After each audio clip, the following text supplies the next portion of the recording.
Local to global news at your fingertips. మీ చేతిలో ఒక ఆయుధం. డౌన్లోడ్ రా TV app. Media legend Ravi Prakash is back. 104 నిర్వహించేటువంటి భవ్య సంస్థ వేధింపులు రోజురోజుకి పెరిగిపోతున్నాయి. 104 ఉద్యోగులకు హక్కులు అడిగినటువంటి వారిని ఈరోజు విధుల నుంచి తొలగించారు, సస్పెండ్ చేశారు రాష్ట్ర కార్యదర్శి రాంబాబుని. ఆ నేపథ్యంలోనే రాష్ట్ర వ్యాప్తంగా ఆందోళన కార్యక్రమం చేపట్టింది సిఐటియు ఆధ్వర్యంలో 104 ఉద్యోగులు. ఈ నిరసనకి మద్దతు తెలిపేందుకు వైఎస్ఆర్సీపీ జిల్లా అధ్యక్షులు కర్నూలు మాజీ ఎమ్మెల్యే ఎస్వి మోహన్ రెడ్డి చర్మతో మాట్లాడడానికి. సార్ చెప్పండి, ఈరోజు 104 ఉద్యోగుల పరిస్థితి ఏంటి? వాళ్ళ పరిస్థితి పూర్తి దారుణంగా తయారైంది.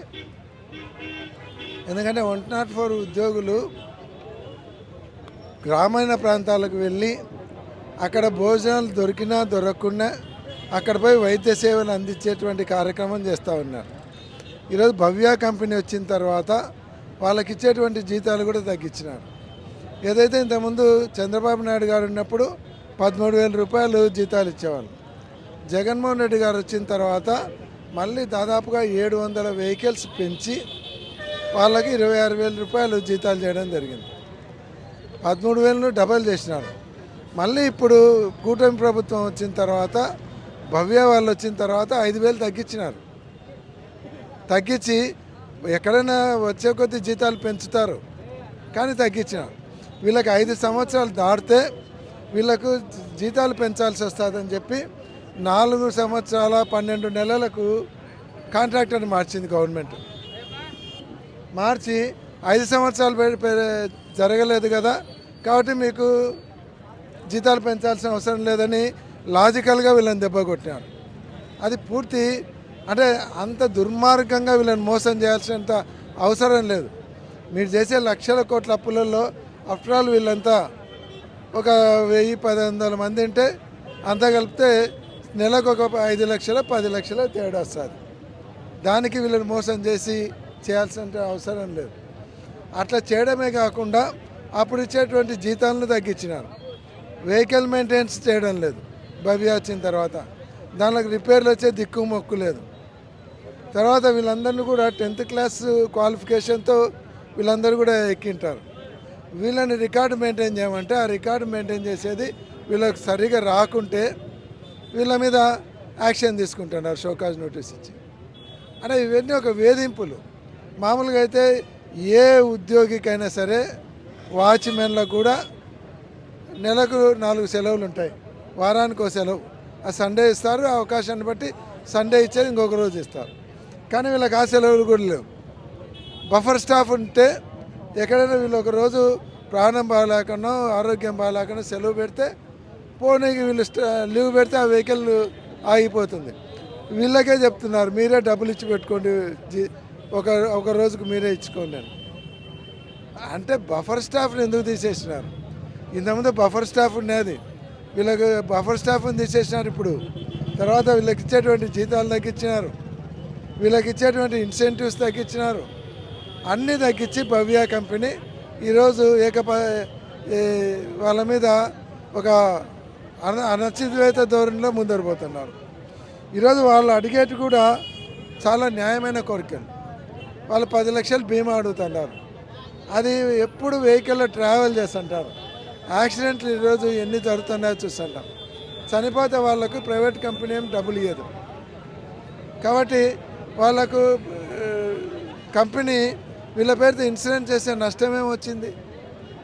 అదేం పెద్ద కోట్లు అయ్యేటువంటి ఖర్చు లేదు. దాంట్లో తగ్గించినటువంటి వేతనాలు పెంచాలని అడుగుతున్నారు.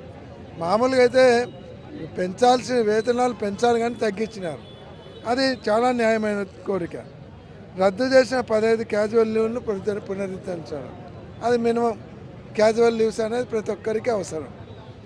ఆంధ్రప్రదేశ్ ప్రభుత్వం విడుదల చేసిన జీవో ప్రకారం డేటా ఎంట్రీ ఆపరేటర్లు 18,000 అడుగుతున్నారు. అంటే ఇవన్నీ కూడా వీళ్ళందరూ కూడా జగన్మోహన్ రెడ్డి గవర్నమెంట్లో వీళ్ళందరూ ఎంప్లాయ్మెంట్ వచ్చింది కాబట్టి వీళ్ళు ఆ గవర్నమెంట్లో వచ్చినారు కాబట్టి వీళ్ళందరూ జగన్ మనుషులు కాబట్టి వాళ్ళని ఇబ్బంది పెట్టాలి. కానీ ఎవరైనా వాళ్ళు జగన్ మనుషులు కాదు, మోడీ మనుషులు కాదురా, వాళ్ళు ప్రభుత్వ ఉద్యోగులు. వాళ్ళు ఏదో పొట్ట చేత పట్టుకొని ఉద్యోగం చేసేవాళ్ళు. ఆ రోజు ప్రభుత్వం ఎవరు నచ్చితే వాళ్ళు ఓటేస్తారు. అదే అర్థమే కాదు. సో ఇవన్నీ చేస్తూ ఉంది భవ్య సంస్థ సంబంధించి వేధింపులకు గురి చేస్తూ ఉంది, వేతనాలు తగ్గించింది, క్యాజువల్ లీవ్స్ తగ్గించింది. అయితే ఇవన్నీ ప్రభుత్వానికి తెలియదా? తెలుసు. భవ్య కంపెనీతో వాళ్ళకు ఉండేటువంటి అటాచ్మెంట్ అంటే ఫైనాన్షియల్ డీలింగ్స్, మిగిలిన దాంట్లో మీకింత మాకింత. ఆమె ఇప్పుడు బఫర్ స్టాఫ్లో మిగిలినది దాదాపుగా సంవత్సరానికి 1.5-2 కోట్లు మిగులుతుంది. దాంట్లో పంచుకుంటారు.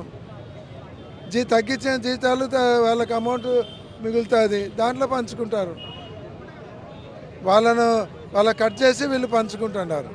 అదే కాదు, వెహికల్ మెయింటెనెన్స్ చేయడం లేదు.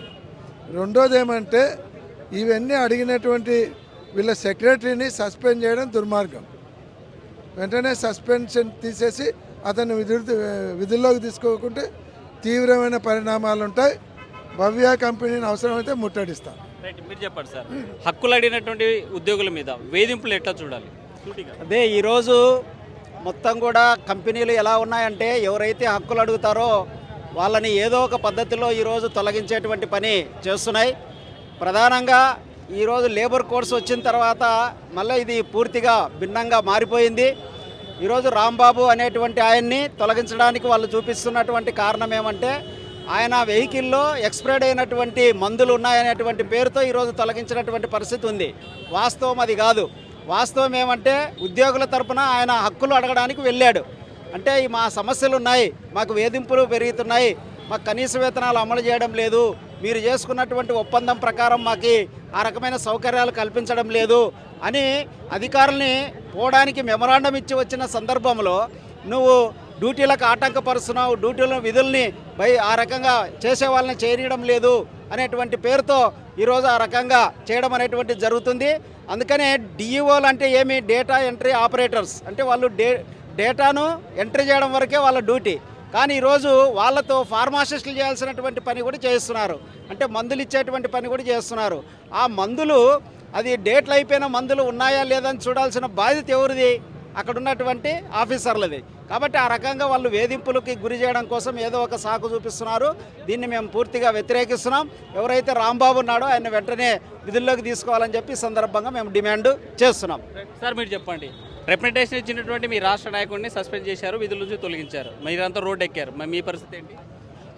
వాళ్ళు ఏ నిర్ణయం తీసుకున్నా దానికి సిద్ధం. ఎటువంటి కార్యాచరణకైనా మేము ముందుండి పోరాడతాం. వెనకడుగు వేసే ప్రసక్తే లేదు. మా రాంబాబును తిరిగి విధుల్లోకి తీసుకోవాలి. అదేవిధంగా మా హక్కులు, మాకు రావాల్సిన చట్టపరమైన న్యాయపరమైన డిమాండ్లను పరిష్కరించాలి. మొత్తంగా చూసుకుంటే 104 ఉద్యోగులు భయపడే ప్రసక్తి లేదు. ఎవరైతే తొలగించినటువంటి రాష్ట్ర కార్యదర్శి రాంబాబును విధుల్లోకి తీసుకోకపోతే ఉద్యమం తీవ్రతరం చేస్తాం. ఈ ఉద్యమానికి వైసీపీ సంపూర్ణ మద్దతు తెలియజేస్తుంది. మరోవైపు సిఐటి ఆధ్వర్యంలో నిరసనలు కొనసాగుతున్నటువంటి పరిస్థితి రాష్ట్రంలో కనిపిస్తోంది. వీడియో చంద్రశేఖర్తో హుస్సేన్ ఆర్టీవీ, కర్నూలు. మరిన్ని వీడియోస్ కోసం ఛానల్ ని సబ్స్క్రైబ్ చేయండి. లేటెస్ట్ అప్డేట్స్ కోసం వాట్సాప్ ఛానల్ ని ఫాలో చేయండి. అండ్ లింక్ డిస్క్రిప్షన్ లో ఉంది.